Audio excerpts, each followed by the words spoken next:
Selanjutnya pemirsa, demi memperluas pasar ekspor, Indonesia turut hadir dalam Global Economic Retreat 2025 di Dubai. Dalam pertemuan khusus ini, Indonesia fokus mendorong peningkatan tren ekonomi, prioritas global, serta rekomendasi kebijakan berbasis data.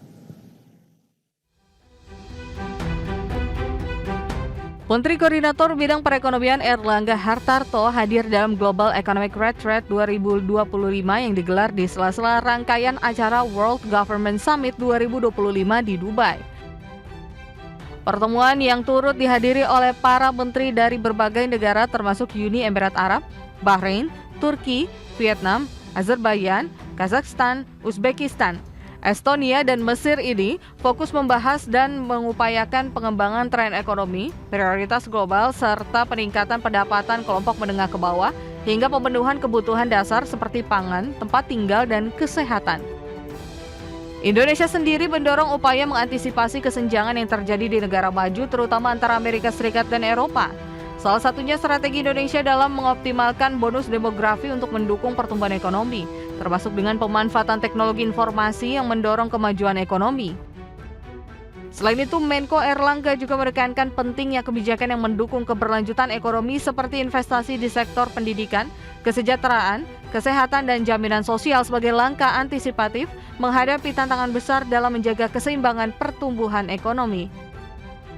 Sementara itu, untuk mendukung pertumbuhan ekonomi di tengah ketidakpastian global, Indonesia akan terus mendorong investasi dan membuka peluang kerjasama dengan mitra strategis, termasuk negara-negara di kawasan Teluk melalui pembukaan blok ekonomi dengan Gulf Cooperation Council atau GCC. Jakarta, Tim Liputan IDX Channel.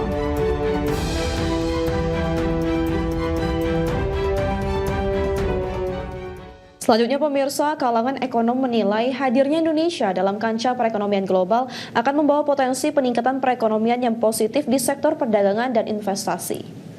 Ekonom dari Fakultas Ekonomi dan Bisnis Universitas Indonesia, Profesor Telisa Aulia Valianti menilai peluang dan potensi Indonesia untuk menggayat kerjasama dengan negara lain akan membuka pasar ekspor baru.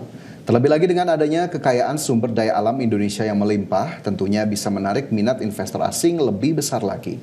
Untuk itu, Telisa berharap pemerintah terus membuka ruang kerjasama dan kemitraan secara strategis dengan negara-negara potensial ekspor. Lagi mau menggarap market yang non-US ini, karena kan US ini pasar dari berbagai negara berkembang. Kan ada US, ada Eropa, kemudian ada negara-negara berkembang yang selama ini mensupport kepada US dan Eropa, kan kalau kita baca petanya seperti itu. Nah, ini sekarang negara-negara yang non-US dan Eropa ini, karena di tengah perang dagang US dengan Cina yang semakin memanas, itu kan bagaimana nih konstelasinya? Nah, itu harus kita petakan lagi dengan konstelasi yang berubah ini, kita jadi member BRICS, peluang-peluang apa tadi, dan setuju banget memang diversifikasi pasar dan juga diversifikasi investor itu sangat kita perlukan.